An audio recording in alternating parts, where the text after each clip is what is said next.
You're listening to The Jacob Valk Show.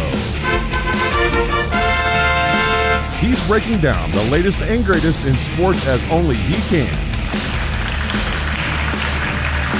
Follow him on Twitter at RealJacobValk. Here he is, Jacob Valk. Hello,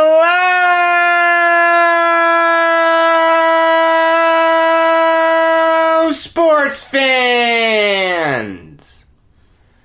Welcome to another edition of the Jacob Valk Show. I am Jacob Valk, and there's a lot to get to today. Finally, some real sports news to talk about. DeAndre Baker and Quinton Dunbar, obviously the top story, but there's also Blake Snell's comment, and a couple very notable deaths. But obviously, I have to start with DeAndre Baker and Quinton Dunbar. There are no words to describe their stupidity. Literally, none. They were millionaires before this incident. They were going to be millionaires after this incident. But they decided that they wanted, according to TMZ, at least $25,000 each after losing $70,000. I mean, look, in the grand scheme of things, that's not a lot of money to them. It's just not. Michael Jordan lost millions while gambling. He could have made that back in a second. It's the same thing. These guys were millionaires. Look, I understand if you lose while gambling, you're gonna get upset. But for God's sake, you have to be smarter than this. They're now facing 4 charges of armed robbery each. Baker, 4 charges of aggravated assault with a firearm.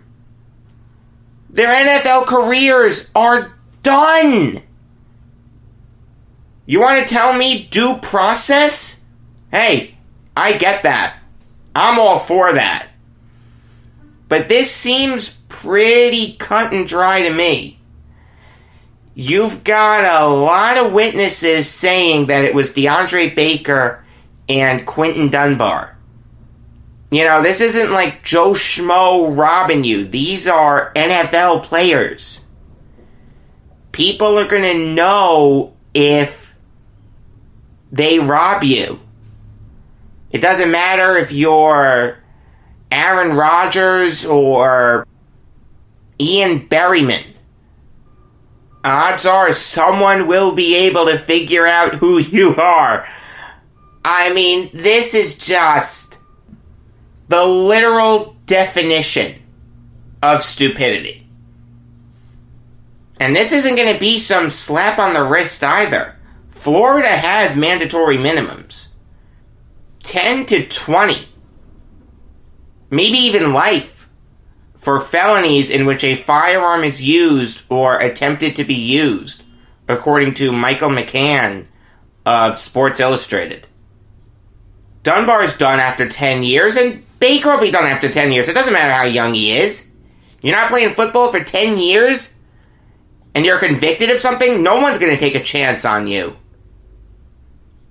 I've seen some people getting on Dave Gettleman for not cutting DeAndre Baker yesterday. He really can't. And the reason he can't is because the Giants would take a $12 million cap penalty for cutting him. Over $12 million, actually. It's more like 12.6. It's not like they're the Cleveland Browns where they're flush with cap space and they can afford it. And even if they are, no team is going to do that. They're stuck with Baker until Roger Goodell intervenes. Now, I'm not sure if he's convicted of something if he still counts against the cap. I should know that, but I don't. Quinton Dunbar can be cut tomorrow by the Seahawks with no penalty. The Seahawks would save $3.4 million by cutting Dunbar. But Dunbar's not on his rookie contract. DeAndre Baker was the 30th overall pick. Not this past year, but the year before. Those come with some pretty lucrative guarantees. I mean, even if he's cut after June 1st, the Giants are getting hit with $7 million in dead cap. They're stuck with him for now. And there are bigger things at play here, but look at it from a football perspective, look at it from a Giants perspective, just with play on the field, not extracurricular stuff, just play on the field. Baker was expected to play a big role for them next year.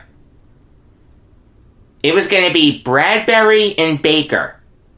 Baker was going to take a big jump forward, and Bradbury, the big money addition, was going to step up and be a lockdown corner. Well, first up, I'm not sold on Bradbury to begin with. Second up, Baker's obviously out of the mix. So you have Bradbury, Beal, Corey Ballantyne, and blank. Grant Haley? That's your guy? You know, I think I may have found a cornerback group worse than the Jets. Especially if the Jets sign Logan Ryan.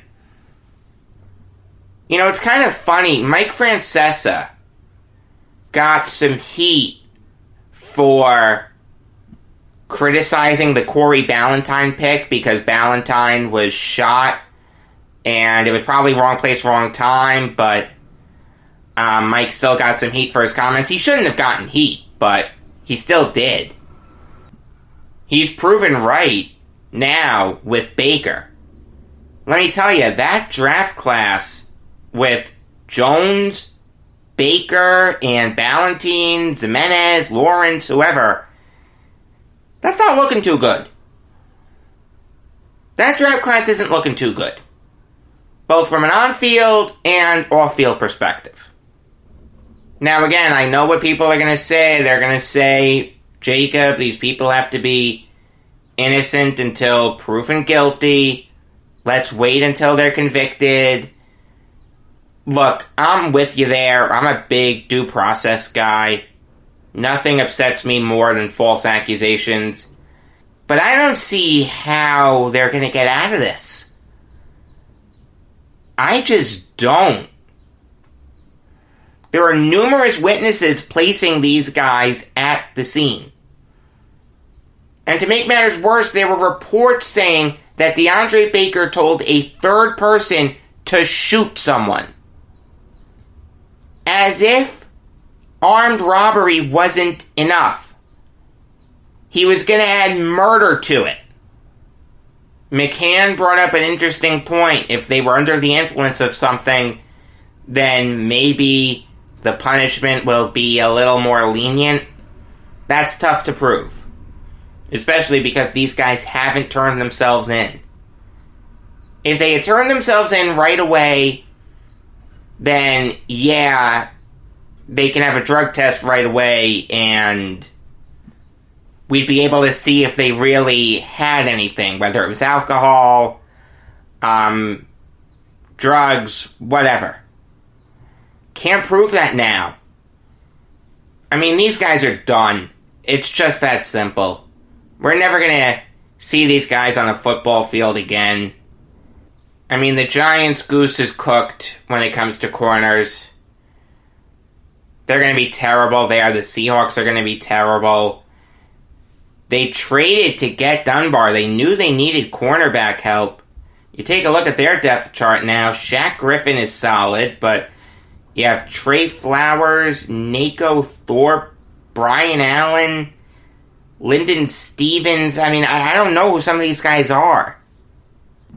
Just as the Giants were expecting Baker to play a big role for him, the Seahawks were expecting Dunbar to play a big role for him.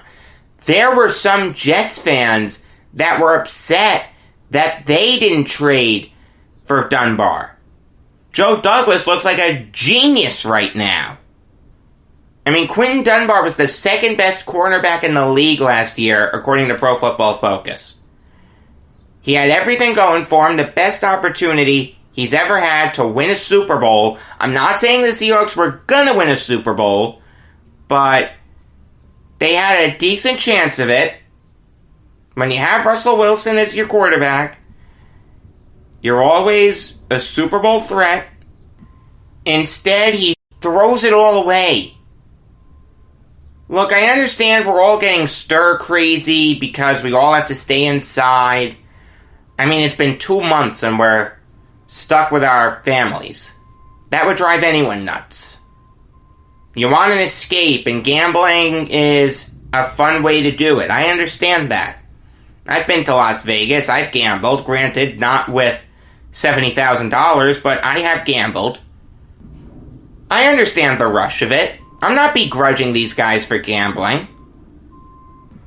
But there's an old saying that you never gamble what you can't afford to lose.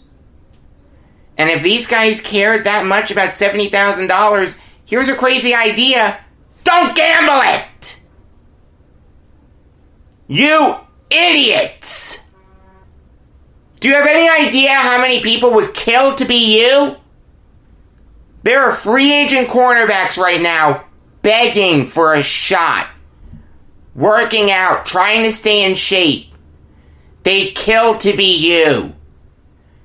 And now you throw it all away. Their careers are shot. Their reputations are shot. Their teams are shot. I mean, I can't even believe this stupidity. You can't do this. I mean, you have little kids watching you guys play on Sunday, idolizing you. I don't care if you're a cornerback, a kicker, a quarterback, whatever. There are kids that idolize you. Look at you as role models. And this is the example you set? Just cut your losses and move on. Okay, you lost 70 grand. I'm sorry, I feel bad for you. Okay, it's a lot of money. Is it a lot of money in the grand scheme of things when these guys are millionaires? No, but no one likes to lose money. I get that. But just cut your losses and move on. Use it as a learning experience. Don't gamble. You can even turn it into a positive. For people who have gambling problems, you could help them. You know, I understand these people are competitive and there's no competition going on right now. I get that. This is tough for everyone. But that's no excuse to act like absolute morons. Shame on them. Moving on now to Blake Snell's comment on not wanting to play for a reduced salary. And I gotta say, I understand where he's coming from. At the end of the day, all players, whether it's Gleyber Torres or Brett Gardner, they all have a shelf life. They all have a limited opportunity to make money. And this was Snell's first year making real money. He was set to make $7.6 million. Before that, he was making less than $600,000. For a pitcher like Snell, I mean, that's ridiculous. Blake Snell's a Cy Young winner. That year, he went 21-5 with an under 2 ERA. I mean, that's insane. Everyone got caught up with DeGrom that year. Snell's the guy. who everyone should have been caught up with. And this was his first year making big money. He's set to make over $10 million in 2021, 2022, and 2023.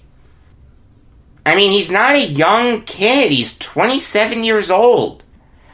This is the time in his life to get his big boy contract.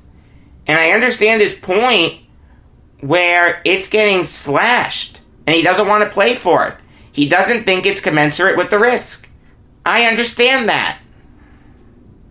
And it'll be interesting to see if other players feel that way. Could you imagine if a guy like Garrett Cole or Mike Trout or Giancarlo Stanton, really highly paid guys, Bryce Harper, whoever, says, yeah, it's not worth it for me. I want to protect my value. Ooh, man. There are a lot of people that would sign up for the money they're due to play. In fact, they would play with a coronavirus-infected bat and a coronavirus-infected ball. Alright, remember Fear Factor? Remember Silent Library? There are people that will do stupid things for small amounts of money. Imagine if you're throwing millions of dollars at them. Yeah, they'll take that risk. You know, I understand the argument of you're due this money, you have to play, this is what your union accepted, it doesn't matter if you agree with it or not, you have to play. Look, I get that, but if you really feel unsafe, how can anyone force you to play? See, here's the problem with Snell's comment. He brought money into it. If he had said, I'm not going to play regardless of the money, people would have understood that. But because he brought the pay cut into it, yeah, there are a lot of people against him. If Snell had just said, I don't think that the risk is worth it for me, I'd like to take a year off, I don't think we can do this safely, I want to preserve my health, that comes first and foremost, no one could begrudge him for that. There would be people upset, but they'd understand the logic. Would you rather have a guy for a shortened season? Or would you rather have him for the future? I'd rather have him for the future. If he really doesn't feel safe playing, you can't force him to play. I mean, since he brought money into it, there are a lot of people saying, hey, if you gave me that money, I would play. And they're right. We live in a world where people were jumping off buildings for the chance, not even the guarantee, the chance at $50,000. After taxes, that's what, $30,000? But for every person that has that mindset, there is another person saying it's not worth it. You have to understand that. This is a tough ask that we're asking of people. I understand that it's hard to feel bad for baseball players because they're millionaires, but A, Snell isn't, and B, these players still have a right to stay healthy. It doesn't matter how much money they're due. You know, there are a lot of people saying that Blake Snell is a millionaire who should just suck it up. I'm not sure if Blake Snell is a millionaire. This is his first year on his big boy contract. He probably doesn't get a lot in endorsements. Maybe he has close to $1 million. Maybe a little bit over, but it's not like he's Giancarlo Stanton or Mike Trout or Bryce Harper or Manny Machado. And let's say he gets the coronavirus, and let's say he's done after the shortened season. Okay, he still gets the 3 years owed to him. That's about $40 mil. $40.8 mil, to be exact. But then that's it. After his age 30 season, he's not making any more money. If someone were to give you $40.8 million at the age of 30 and said, that's it, you're done? You can't make any more money playing baseball? Could you survive? You'd have to find another job. I'm not saying that's a bad thing. But there is a fallacy that some people fall into where if you hand someone tens of millions of dollars, they can all of a sudden retire. No. You know, I'm 23 years old. If someone said to me, Jacob, I'm going to give you $40.8 million, but you can't work in sports media again, that's tough. I probably wouldn't take that. Look, Snell isn't saying he's not going to play again. He's just saying he doesn't want to play for the shortened season. You know what? Quite honestly, there's a way to spin this. The Rays and Snell could donate the money he's due to food banks in the Tampa Bay area. And then 2021, he comes back a conquering hero. You want to tell me you don't know how he's going to do after sitting out a season? That's fair. But Snell's the kind of pitcher that I don't think it would affect him that much. Snell's a really, really good pitcher. Would you say he's great? He has one great year under his belt, 2018. But after that, he has a lot of good years. I don't know if I'd call him a great pitcher. You know, it's funny. I remember where I was for his first start. It was against the Yankees. I was in New Jersey at a Dallas Cowboys autograph signing. And I was like really locked into that game because I had heard so much about Snell. And I wanted to see if he was the real deal. And Snell pitched well in that game. 5 innings, only gave up 1 run, 2 hits, 1 walk, 6 strikeouts. That's really good. And then he didn't pitch until the middle of June for some stupid reason. I don't think he got hurt, I just think he got sent back down. Look, I understand it's a bad optic. He's foregoing over $3 million when there are people who would work for that. There are people who would go into coronavirus-infected areas for that type of money. In fact, there are people working in coronavirus-infected areas for less than that amount of money. Our wonderful essential workers.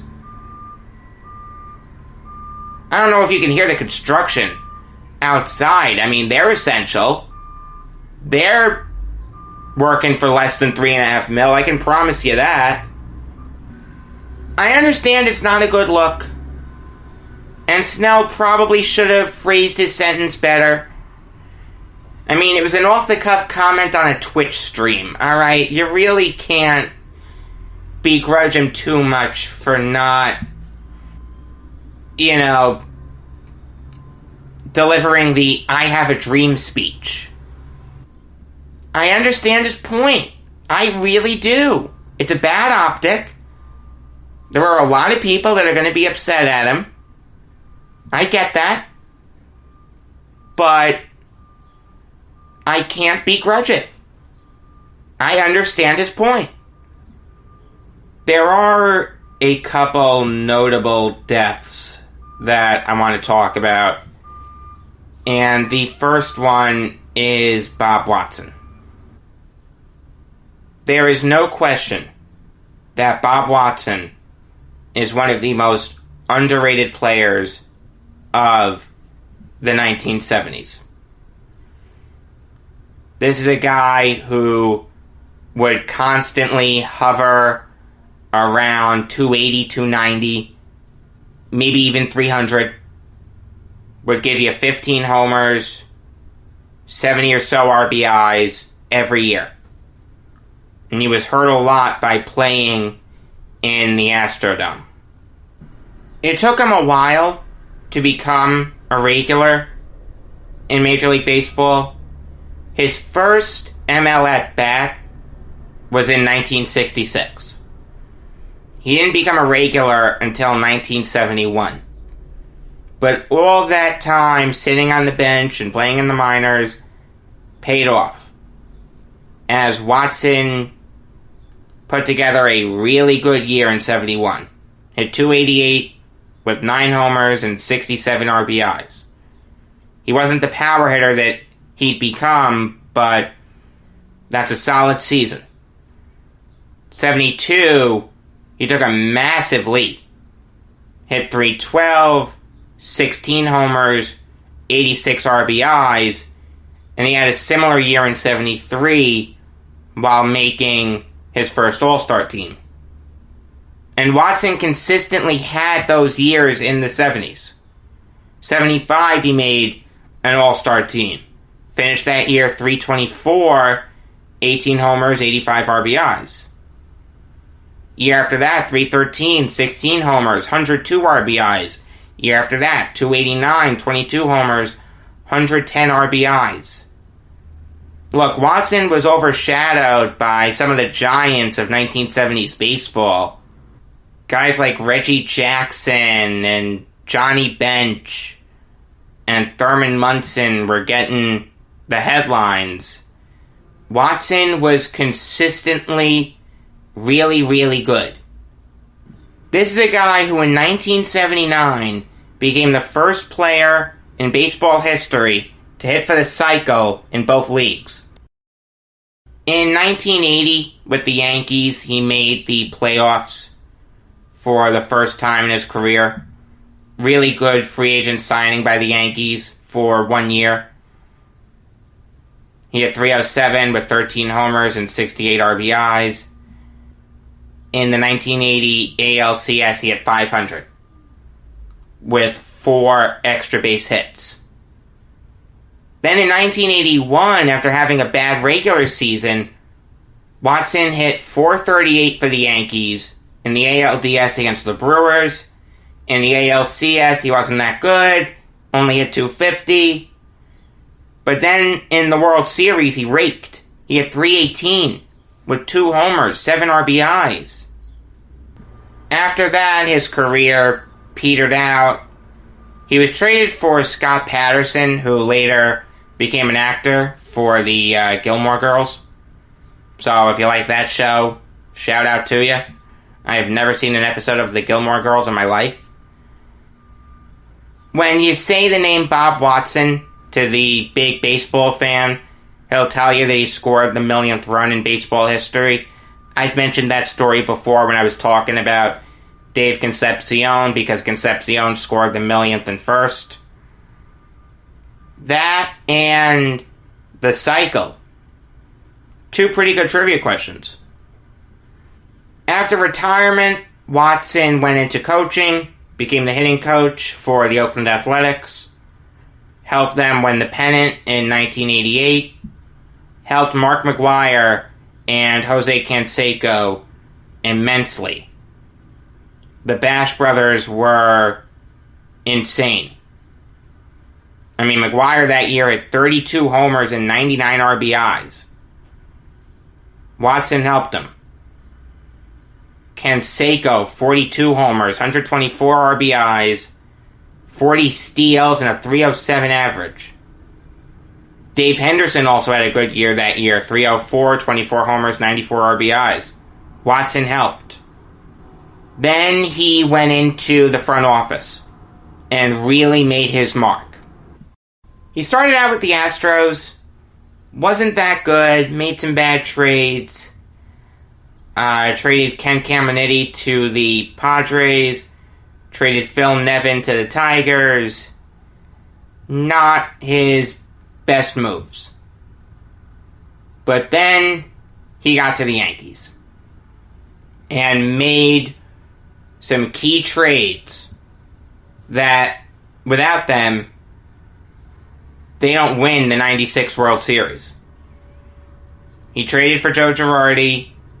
He pulled off the Tino Martinez blockbuster to take over for Mattingly. He traded for Tim Raines. He traded for Cecil Fielder at the deadline. He traded for Graham Lloyd. He traded for Charlie Hayes, who caught the last out in the 96 World Series. He traded Kenny Rodgers for Scott Brocious. Kenny Rodgers was terrible with the Yankees. Scott Brocious would win 3 World Series with the Yankees. He also made some great free agent signings. He signed Mariano Duncan, who came up with the "we play today, we win today, that's it" mantra for the 96 Yankees. He signed Doc Gooden. Gooden pitched a no-hitter. Sucked the life out of a lot of Mets fans, which makes me happy. He signed Juan Rivera as an amateur free agent. Rivera had a good career, just not for the Yankees. Thank you, Javier Vasquez. Oh, man. He signed Mike Stanton. Stanton had a good career with the Yankees. And he signed David Wells from the Orioles. Without Bob Watson, it's fair to wonder if the Yankees win those 4 World Series in 5 years and make 6 World Series in 8 years. You know, the biggest criticism of Brian Cashman is, and Cashman's a Hall of Famer, alright? He was the GM of 4 World Series winning teams, was there in 96. He's going to be in the Hall of Fame at some point. But the biggest knock on him is the first 4 World Series winning teams that I mentioned, those were Watson's teams. Those were the teams that he constructed. Cashman just inherited it and made some moves around the edges to keep the Yankees on top. Now, I'm not saying that Cashman didn't have anything to do with it. He helped. But Watson was more the reason than Cashman was. Bob Watson is a very important figure in baseball history. One of the better players of the 1970s that no one thinks about.